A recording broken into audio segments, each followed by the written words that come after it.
Muchas gracias, Federico. Quisiera empezar con un par de historias y quizás aquí permítanme especular si podemos humanizar un poquito la parte de inteligencia artificial. Y les quiero contar dos historias. Esta historia, quizás ustedes recordarán una catástrofe muy significativa que sucedió en Asia, 26 de diciembre del 2004. Y dentro de esas historias y catástrofes siempre existen historias humanas que nos ayudan mucho a tener cierta esperanza de cómo actúa el ser humano. Y dentro de ese evento, imagínense una playa en Tailandia, el desastre mayor fue en Indonesia, pero en ese momento, cuando una familia, estando en la playa, una niña dentro de esa familia, estando en esa playa, se acerca y nota algo y un comportamiento diferente, un comportamiento raro. Ve que las olas se alejan repentinamente, pero se alejan más y mucho, mucho más de lo que típicamente pasaba con esas olas. Y aparte nota unas burbujas que están en la arena. 2 semanas antes, uno de sus profesores en el Reino Unido le había mostrado cuáles eran las señales de un tsunami. La niña, al ver el comportamiento del agua y de las burbujas, sale corriendo a ver a su padre y le grita que un tsunami venía. El padre, la madre no le creen y le piden que regrese a la playa. La niña sigue insistiendo, gritando, se asusta y hace que su padre se acerque al guardia de la costa y le diga que su hija está muy preocupada porque puede venir un tsunami. El guardia de la costa checa su teléfono y se da cuenta que había una notificación de un temblor en una isla cercana y toma la decisión de pedirle a la gente que está en la playa de evacuar la playa y sale corriendo la gente. Un comportamiento anormal, diferente, que hace que alguien interprete una señal y con esa señal tome una acción. En esa playa las personas que estaban lograron salvarse, no así la mayor cantidad de ellas. Seguramente recordarán que más de 270,000 personas murieron en esa catástrofe, pero lo que quiero destacar es esto que acabo de comentar: una señal, una interpretación de la señal y una acción. Y ahora quiero pasar a otra historia. Esta historia sucedió en 2010, 20 de abril del 2010. Una plataforma petrolera, la Deepwater Horizon, que estaba ubicada en el Golfo de México, muy cerca a Luisiana, explota. ¿Qué fue lo que pasó? Antes de la explosión, los ingenieros en el cuarto de control habían estado haciendo pruebas de algo que se llama presión negativa. Básicamente la presión negativa van a empezar a extraer el petróleo y tienen que probar y confirmar que el petróleo no va a salir a una presión tan excesiva que cause un daño.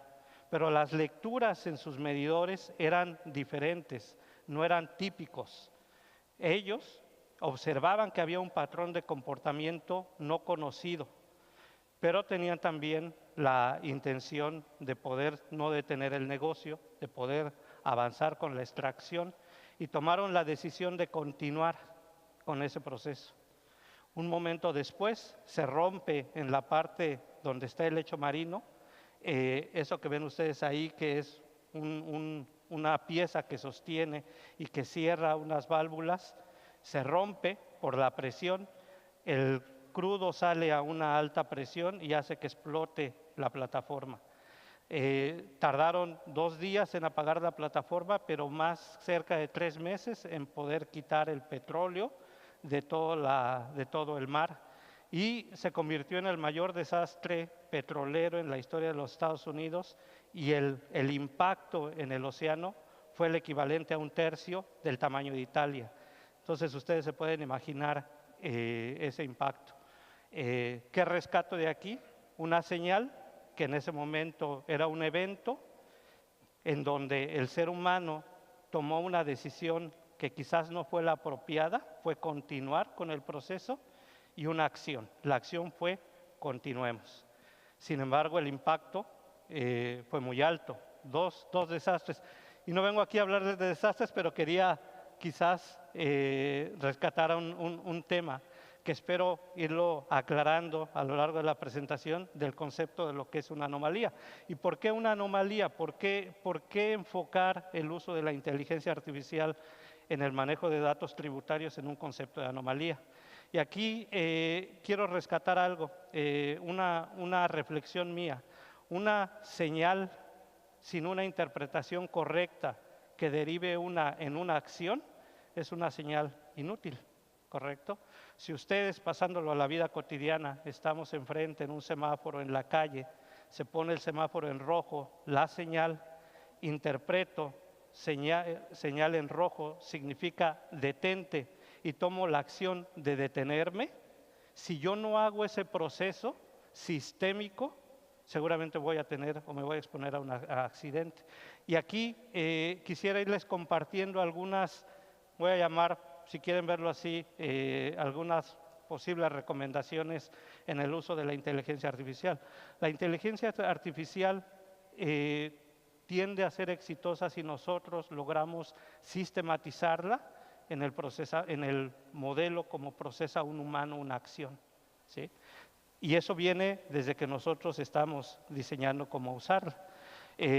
Hoy les quiero compartir en la charla algunos principios de algo que hemos llamado un detector de anomalías. Le llamaría yo no solo en factura electrónica, en realidad cualquier dato tributario y cualquier dato de finanzas públicas.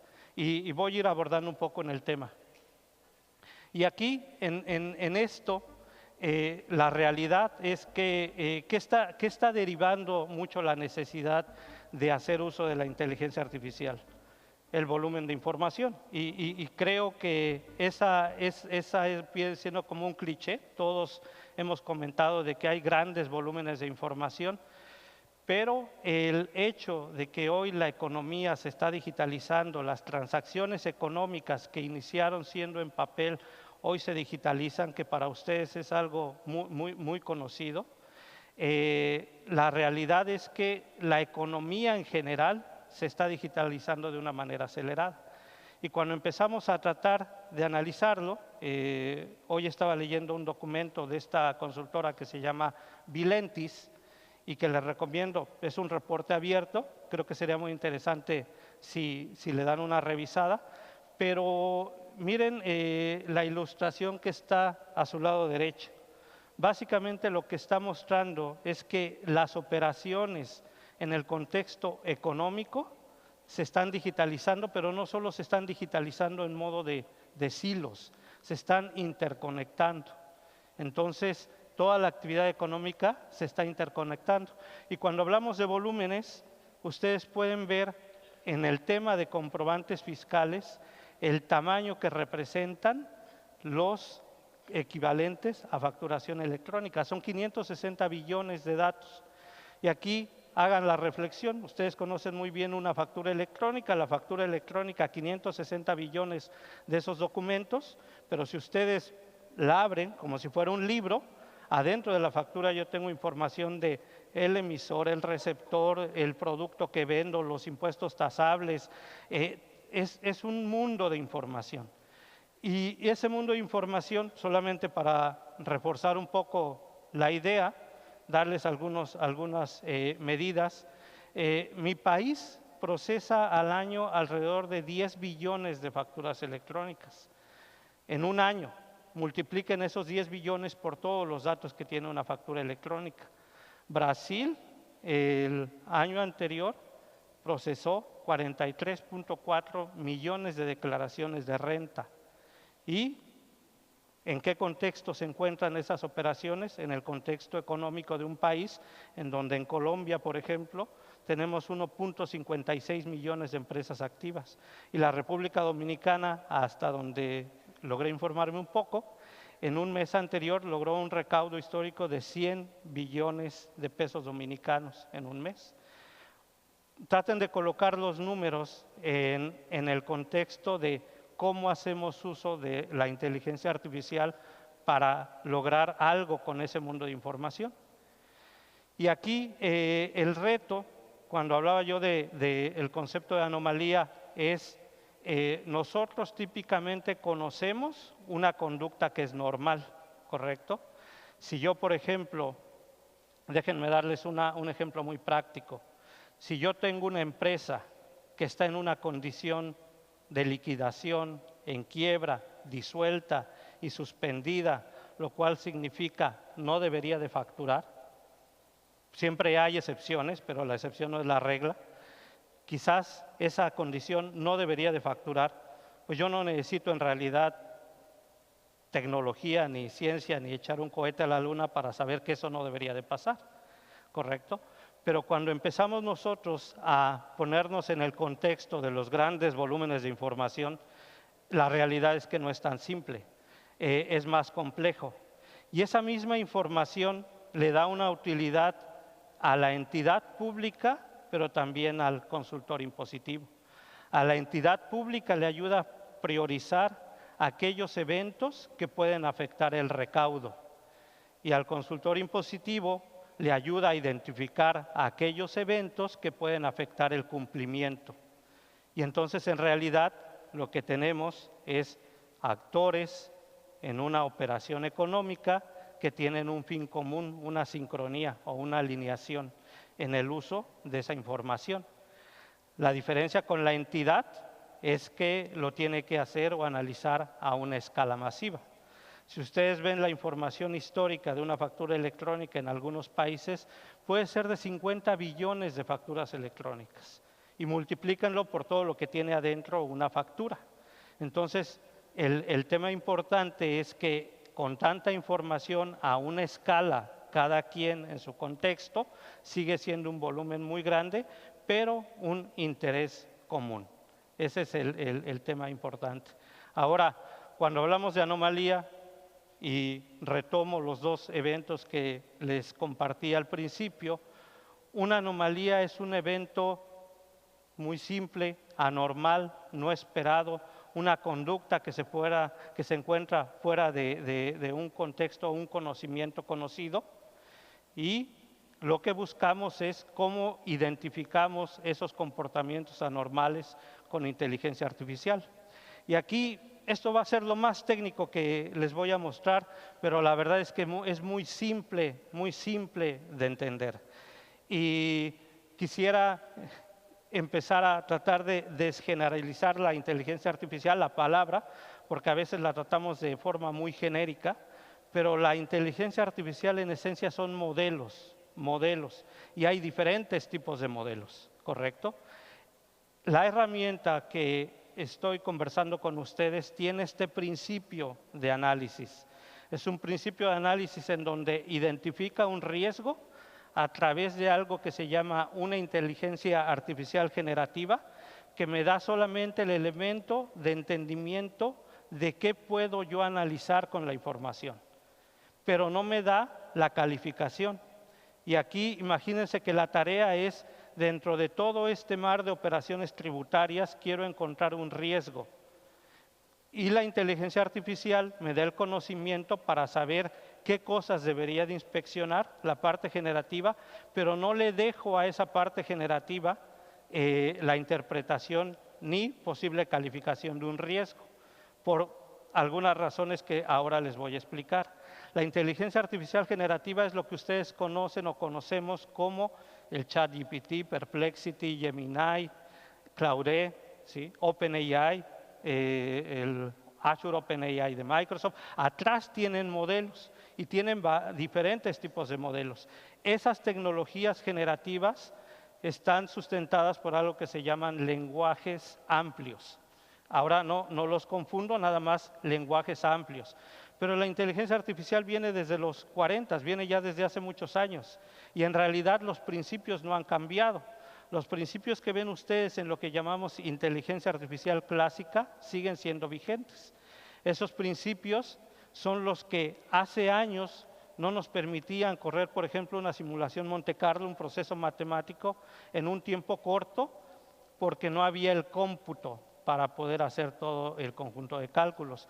¿Qué es lo que ha cambiado? Porque lo que yo les estoy mostrando del lado derecho básicamente son modelos matemáticos.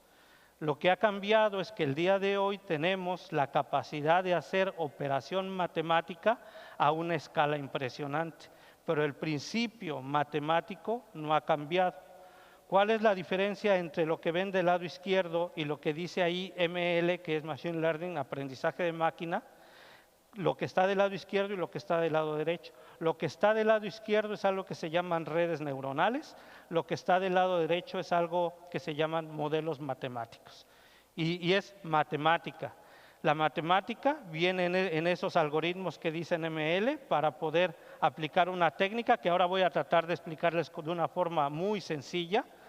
La parte de grafos es lo que nos explicaron en el caso de Guatemala. Vieron ustedes que hay relaciones. Esa es una técnica para analizar relaciones entre entidades económicas y algo que se llama comunidad, que es qué tan popular soy. Y ahora les voy a ir explicando los componentes, pero me quedo con el último. Si yo soy una empresa que tengo una operación, voy a llamarla sana, permítanme dejarlo ahora como sana, seguramente yo tengo muy claras mis relaciones que tengo con mi suministro, en mi red comercial, con mis proveedores y con mis compradores, ¿correcto? Y si alguien pregunta por mí, y si ustedes me vieran como en mi red social, si ven y preguntan como si yo estuviera en mi red social y ustedes aparecen como conocido, ustedes le dan un índice de confianza porque soy conocido. Pero si ustedes de repente en una red social, su red social personal, ven a una persona medio obscura que no conocen, que no tiene identidad, de manera natural no confían. Este algoritmo que tiene que ver con comunidad, básicamente intenta hacer lo mismo. Si la empresa está operando en una red comercial y es conocida por sus proveedores y sus compradores, quiere decir que tiene un menor riesgo a una empresa que pues no sabemos de dónde llega su suministro, es oscuro, no es importador, entonces debería de estar, por ejemplo, embebido en la red, pero no lo está y empieza un riesgo. Pero entonces el gran mensaje de esta lámina es generativo más matemático. Es el único aspecto que quisiera que ahora recordaran. Y esta gráfica me gusta porque es muy simple de explicar un comportamiento anómalo, ¿sí? Ustedes ven en la franja verde que todo lo que se encuentra dentro de la franja verde puede tener ciertas variaciones, pero está en la franja verde. Y los puntitos que están fuera de la franja verde los podemos calificar como anómalos. Y entonces podríamos pensar que algo anómalo podría tomar una acción de que es algo riesgoso. Así se comporta más o menos un motor. Si ven, un motor de un avión tiene siempre un comportamiento estable y cuando el motor cambia una de sus variables fuera de ese comportamiento estable, es riesgo. Algo similar con la parte tributaria, pero muy diferente en la parte tributaria porque la parte tributaria es más compleja que ese motor. ¿Por qué es más complejo? Porque una operación tributaria no la puedo yo catalogar y decir un comportamiento es anómalo porque está en la franja verde, porque esa operación tributaria está sujeta a muchas variaciones. Y voy a referirme a esa operación tributaria más en el contexto de una operación comercial que viene en una factura electrónica. Una operación de facturación electrónica va a cambiar de acuerdo al tamaño de la empresa, a la actividad económica en la que la empresa se está desempeñando, al modelo fiscal en el que se encuentra, a la temporalidad. Es muy diferente. Y así como ven 4 variables, en ese detector de anomalías censa 93 variables. Y aquí el tema, más allá de si son muchas o pocas, lo que les quiero transmitir es que la naturaleza de los datos comerciales no es tan plano como lo de un motor. Tiene mucha complejidad y voy a darles un ejemplo con una florería, ¿sí? Una florería convencional. Normalmente, y bueno, cuando era niño, mi familia tenía una florería, entonces hacíamos la mayor cantidad de ventas en 3 fechas. El Día del Amor a la Amistad, el Día de las Madres y en diciembre, ¿sí? Y yo creo que ustedes se pueden lo pueden ver como algo muy natural. Ahí entra casi, él entraba en el caso de la florería de mis padres, entraba chiquita, entraba el 80% del ingreso de la florería. Pero yo no puedo decir que todas las florerías, aunque yo pudiera confirmar, son florerías que su ingreso se encuentra en, perdónenme por la escala, voy a decir un número, 100,000 pesos dominicanos, ¿no? Ejemplo, ¿no?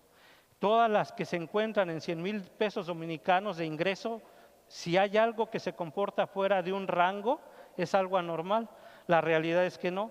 Porque si yo tengo una florería con el mismo ingreso, pero esa florería está dentro de un hospital, no hay picos, porque quizás la gente va, toma las flores y las lleva a la habitación cuando va a visitar a su paciente. Caso similar si la florería está al lado de una funeraria, porque también se compran flores con otro propósito. Pero lo que les quiero transmitir de fondo es que los comportamientos comerciales no son planos, no son tan simples de poder calificar solo por el hecho de usar inteligencia artificial. No es así de simple. Y entonces le vamos a agregar una complejidad adicional que tiene que resolver este uso de la inteligencia artificial y esos algoritmos. Me gusta mostrarles la gráfica que ven ustedes del lado derecho, porque es el uso de un grafo, análisis de relaciones, para la industria del petróleo en mi país, que hicimos hace aproximadamente 6 años. Y yo con todo ese fundamento de hagamos uso de la inteligencia artificial, solamente ahí está modelado la operación de una cadena. Y este concepto de la cadena comercial me gusta destacarlo porque la operación y la actividad económica de una empresa no es algo aislado. Yo importo petróleo, por ejemplo, un país puede importar, o importo, mi país produce petróleo, pero importa en realidad gasolina, ¿no? Produce petróleo, importa gasolina, la gasolina llega a unos tanques, empieza un almacenaje, entra en una cadena de distribución, se sube unas pipas, puede llegar a otro almacenaje o se despacha directamente a la estación de gasolina. Entonces, para una actividad económica hay muchos actores, hay importadores, hay empresas mayoristas, hay empresas minoristas, está la empresa que vende el producto de consumo final y está el consumidor final. Entonces, si yo quiero analizar el comportamiento de una empresa, no basta con analizar, y véanlo de esta manera para la entidad tributaria, únicamente la empresa como un silo está inmersa en toda una cadena económica de un país. Y esa cadena económica tiene empresas grandes, súper grandes, grandes contribuyentes, mediana empresa, pequeña empresa, microempresa, individuos, personas que están incorporándose a un régimen fiscal. Entonces, se necesita resolver este tipo de condiciones, pero les platicaba del grafo del lado derecho porque visualmente se ve espectacular. Créanme que cuando veíamos esos grafos se ven espectaculares, pero ahora ¿qué hago con el grafo? ¿Cómo sé que una relación puede ser riesgosa o no?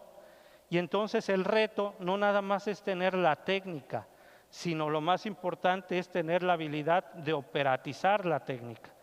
Una tecnología sin capacidad de operatización, la realidad es que puede ser bastante inútil. Y hay algo más.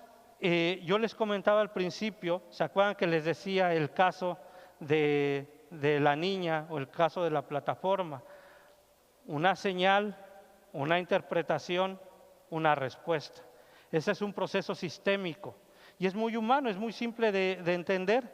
Si yo veo una ola, o más bien estoy en la playa, no pasa en Punta Cana, yo sé que aquí no hay tsunamis, pero imagínense que están en una playa. Se va el mar, se retrasa, se va hacia atrás el mar de repente y empiezan a haber burbujas. Ahí está la señal. La interpretación, ¿cuál sería? Es un posible evento de riesgo, es un tsunami. Y la respuesta, ¿cuál se imaginan que debería ser la acción de respuesta? ¿No? Quizás la acción que vieron en la foto, hay que correr porque ahí no hay mucho que hacer, ¿cierto? Entonces es similar, hay que correr. Mismo caso, en el caso de la plataforma no había que correr, había que cerrar las válvulas de presión.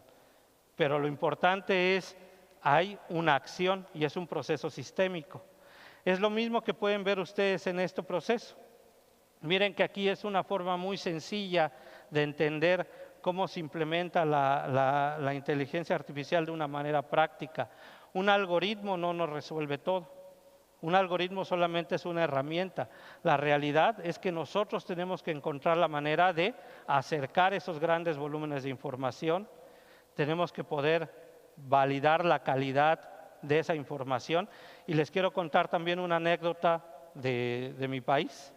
Las primeras facturas electrónicas de manera masiva llegan en el 2010. Ustedes establecen la fortaleza de la factura o lo que se recibe con reglas. Una regla tan simple como la moneda, ¿sí? La moneda en una factura. Y a veces algunos atributos de esas facturas electrónicas llegan a ser opcionales. La primera versión de esa factura electrónica colocaba la moneda como opcional. Entonces de repente, no sé la terminología aquí en Dominicana, pero los contribuyentes o las empresas o los individuos en el campo de moneda ponían MXN, MX, pesos, varos, lucas, y quizás les sonará raro, pero teníamos 800 monedas. Vaya, un dato con esa variación a veces empieza a ser completamente inservible. Entonces, hay que tener calidad en esa información. Se requiere limpiar esa información, ¿correcto? Es como cuando se prepara algún platillo. Yo no aviento los ingredientes así tan rápido, sino que les hago una preparación. Eso es como si fuera calidad. Como cuando me hago un platillo con ciertas hierbitas que voy quitando quizás los palitos de la hierba, lo tengo que limpiar. Porque si yo dejo esos palitos, seguramente no va a salir el mejor platillo. Es lo mismo con la información. No basta con tenerla, es importante irla preparando. Y después yo les diría, ¿qué tengo que analizar? Yo tengo la inteligencia artificial, pero ¿qué analizo? ¿Qué cosas le pregunto? ¿Qué factores son de utilidad? Y dentro del uso de la inteligencia artificial, eso se llama una ingeniería de características.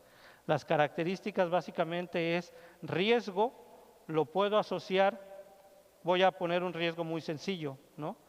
El riesgo asociado a las ventas de una empresa y el número de empleados y activos fijos que tiene esa empresa. Imagínense que esas son las tres variables. Quizás la condición de riesgo es que si yo tengo una empresa que vende $2 millones, pero no tiene empleados o tiene un solo empleado y no tiene activos fijos declarados, la pregunta es, ¿cómo le hace? No significa que esté mal, puede haber alguna condición particular, les comento, excepciones, pero en principio una empresa que no tiene la capacidad para producir lo que vende, viene siendo una condición de riesgo.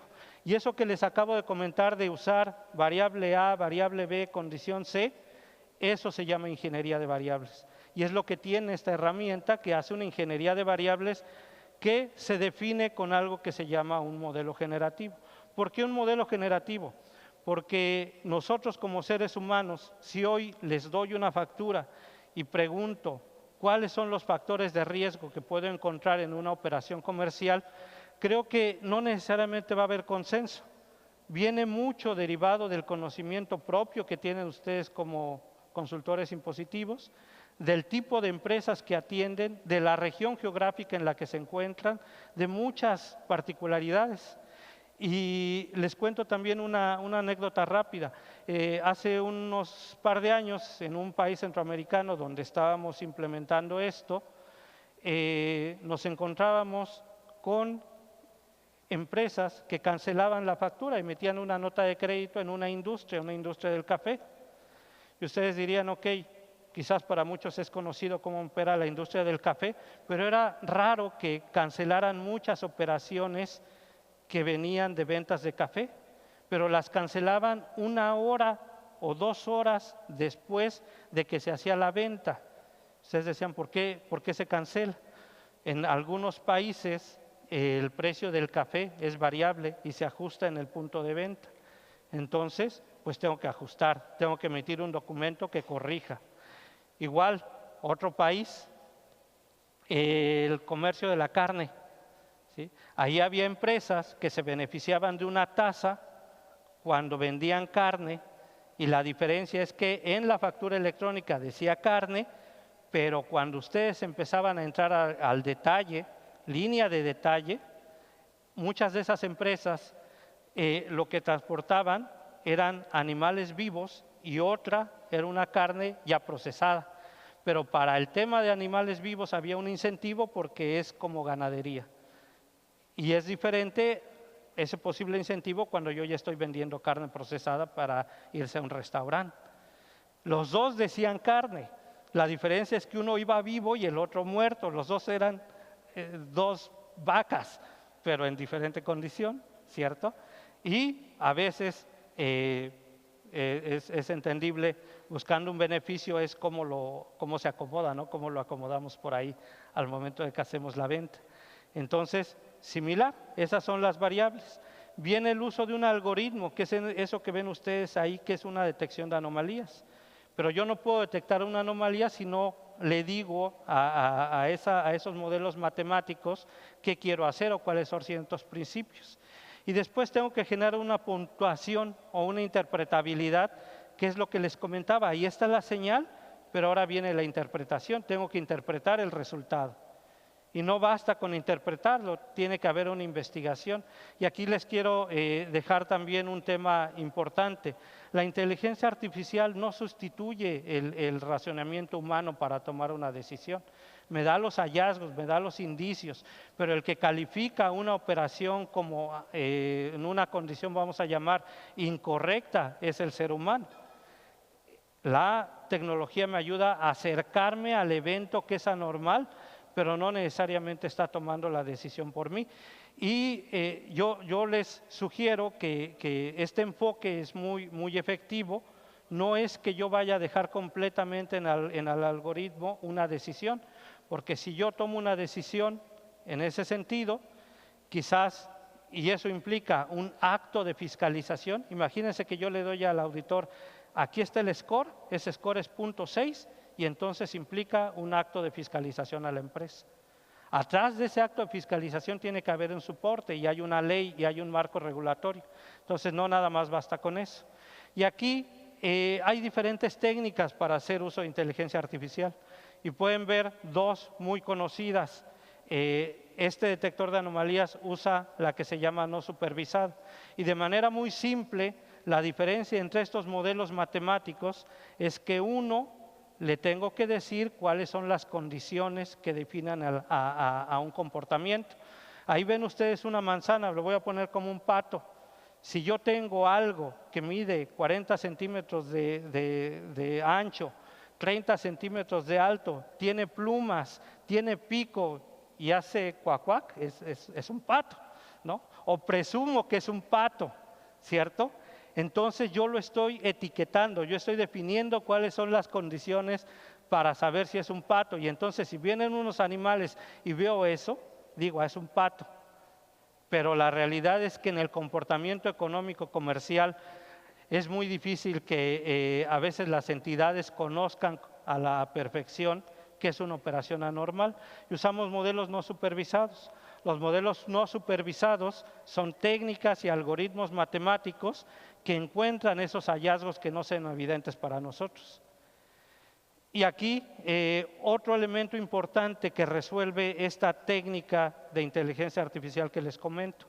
El año pasado estaba en un país europeo platicando del uso de la inteligencia artificial para un fin similar, un otorgamiento de beneficios a los ciudadanos. Ellos eran muy reacios, de hecho hasta la fecha son muy reacios al uso de la inteligencia artificial porque siendo un país desarrollado, de los que empezaron a usar la inteligencia artificial muy pronto, empezaron a usar esa inteligencia artificial para decidir si otorgaban un beneficio o no a un ciudadano.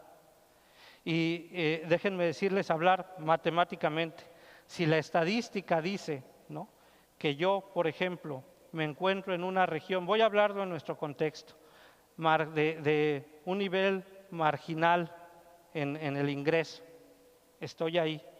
Yo tengo cierta edad, que quizás soy de 25 a 45 años y voy a iniciar mi carrera universitaria, pero estoy en esa zona marginal. Tengo un ingreso mensual de X tipo.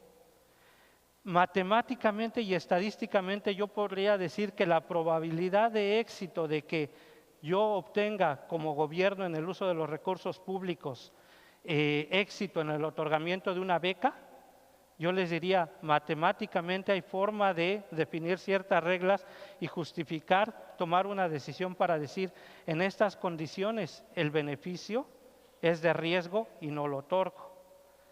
Pero la realidad es que en el uso de las acciones que derivan en un acto humano, no es así de simple. No podemos hacer eso.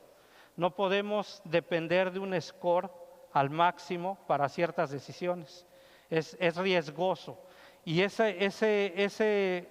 característica de otorgar los beneficios de esa manera se suspendió, porque para el gobierno fue un impacto enorme, porque se identificó cómo estaban calificando y que había un prejuicio, lo que se llama un bias.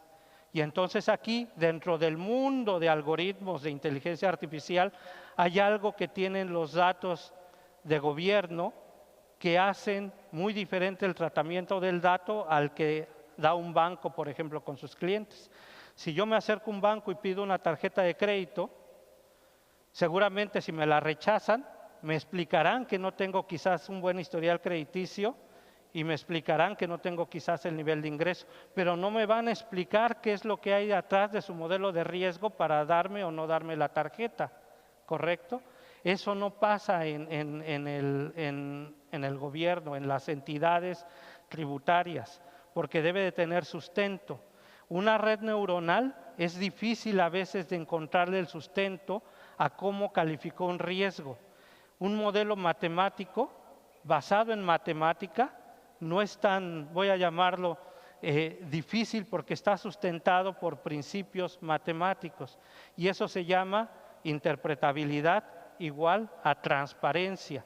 Y el uso de la inteligencia artificial en el gobierno y en el contexto de que estamos hablando, es importante la transparencia. Yo diría que es uno de los principios rectores, la transparencia y uso responsable de la inteligencia artificial en este tipo de actividades. Y aquí les quise poner esta gráfica, y miren que son es una pregunta simple que se le está haciendo a un modelo generativo, de esos que han escuchado que les comenté, tipo ChatGPT, Gemini, Perplexity, los que comenté. Y estoy haciendo la misma pregunta, pero estoy usando 3 modelos. Los 3 quizás en el fondo, y es una pregunta matemática, aquí no puedo yo equivocarme porque es una pregunta matemática, pero la forma de la respuesta es diferente y la decisión que puedo tomar es diferente de acuerdo al resultado. Entonces, el uso de ciertas técnicas de inteligencia artificial que pueden especular, ser creativas, fabricar, y de hecho en la industria se llama fabrication o hallucination, debe de tener cierta consideración. Es usar la inteligencia artificial en donde hace sentido, porque en ciertas decisiones donde yo voy a colocar un score para decir aquí hay un hallazgo y hay que investigar, debe de tener un sustento. No es simplemente preguntarle a la inteligencia artificial, porque miren que puede tomar algunas, puede derivarse en una acción diferente. Y aquí, para ir cerrando un poco la presentación, voy a mostrarles 3 láminas más. Decidí tomar un ejemplo de un país europeo porque es difícil de ubicar qué país es y vienen unos datos anonimizados, pero así se empieza a ver el análisis de riesgo. Lo que ven ustedes en rojo son operaciones tributarias con un elemento de riesgo. Lo que viene del lado izquierdo es una codificación de cuál es la empresa que puede tener ese factor de riesgo. Lo que ven en todo lo demás son indicadores, de decir estos son señales que tienes que atender, pero lo más importante es lo que está abajo. Lo que está abajo en medio es la interpretabilidad. las razones por las cuales la inteligencia artificial está calificando como riesgosa una operación, ¿sí? Y eso les comento que se llama transparencia. Transparencia en el uso de la inteligencia artificial, la razón por la cual estamos calificando una operación como anormal, y es un principio básico. Aquí ya podrán entender entonces la fórmula que les comenté al principio. La parte generativa es para que yo pueda beneficiarme del conocimiento que me da esa IA, pero lo demás que viene siendo la calificación es más matemático. Y al final, esas características del detector de anomalías que he conversado el día de hoy, tienen los beneficios o los principios de diseño que ven ustedes del lado izquierdo, pero tienen limitaciones. Y las limitaciones, y aquí me quiero focalizar en una, la limitación que tiene la calificación de riesgo con un algoritmo es que estoy sujeto a falsos positivos, ¿correcto? Y eso es algo muy común, no es infalible, pero logramos reducir los falsos positivos con el conocimiento humano. Y aquí es donde en la presentación precedente había algo que se llama Human in the Loop. ¿Se acuerdan? Si lo alcanzaron a ver ahí. El conocimiento humano es el que me ayuda a mí a agregarle a esa calificación un elemento para tomar una decisión, porque no dependo solamente de un score que me diga esto es anormal. Hay una condición humana, hay una regla humana que me dice aquí tienes que considerar este otro factor, al margen de la decisión final que es hago un acto de investigación o análisis profundo, eso es adicional. El tema es que estamos mejorando el uso de la inteligencia artificial a través de un modelo híbrido, en donde nos apoyamos en algoritmos, en inteligencia artificial, pero el humano siempre está ahí en el proceso. Y a grandes rasgos, esos son los principios de diseño de esta herramienta. Básicamente, para recapitular, es un modelo híbrido, uso de inteligencia artificial con diferentes técnicas. ¿Por qué? Porque no hay una técnica perfecta para todo, no hay una camisa talla única, son de acuerdo a cada tipo de análisis y necesita conocimiento humano y necesita reglas que vienen de ese conocimiento humano. Es algo que tiene que operatizarse.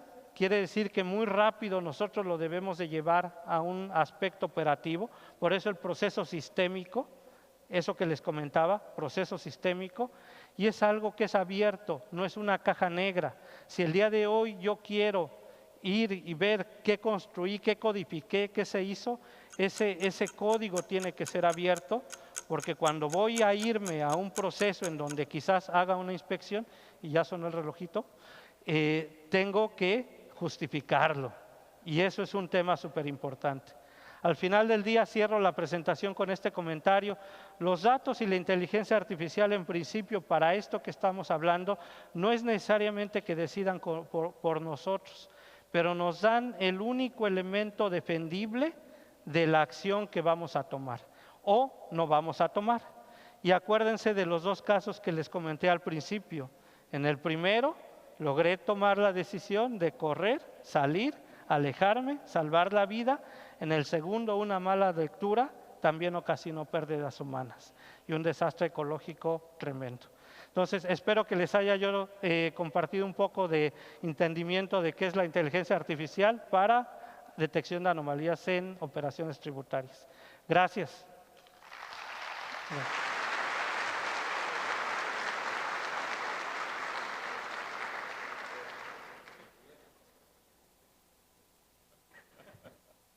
Gracias a Raúl Flores Palacios por su presentación. Vamos a llamar a Federico Müller, que vuelva acá otra vez, por favor. Y estamos llamando a Mariano Corral, de la Junta Directiva de CONACYT, para hacer entrega tanto de los certificados a ambos como de presentes que el equipo organizador ha seleccionado para ustedes. Agradecemos su presentación sobre detector de anomalías tributarias con inteligencia artificial en facturación electrónica y también en procesos de fiscalización. Los artistas del ente Parece que están a distancia, sí, para tener, y hay uno que se acerca aquí, para tener este momento capturado. No, ese no debe pasar por alto. Así es que, con sonrisa elegante, con alta satisfacción, y con otro aplauso agradecemos a Raúl Flores Palacios y a Federico Müller. Gracias por su presentación.